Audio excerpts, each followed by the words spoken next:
Boto ang pamilya. Alden Richards, nanliligaw na kay Catherine Bernardo.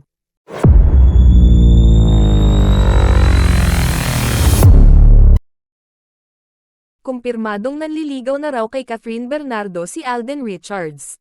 Ayon ito sa source ng Showbiz Insider na si Ogie Diaz. Saad pa niya, boto ang family ni Catherine kay Alden dahil lahat daw ng gusto nila para sa isang lalaking mamahalin ng aktres ay nasa huli.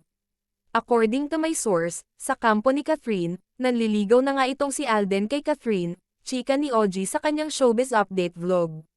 Makikita naman daw yan sa kanilang body language, at gustong-gusto raw ng pamilya ni Catherine si Alden, kasi daw, lalo daw kay Mommy Min, si Alden ay isang negosyante.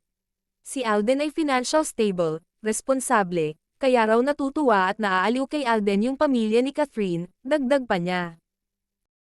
Dahil daw yung mga gusto nila para sa isang lalaki parang pinoposes ni Alden, patuloy pa ni Ogie. Maliban kay Alden, pinopormahan din daw ni Jericho Rosales si Catherine. Pero mas boto raw ang family ni Catherine kay Alden, sabi pa ng source ni Ogie.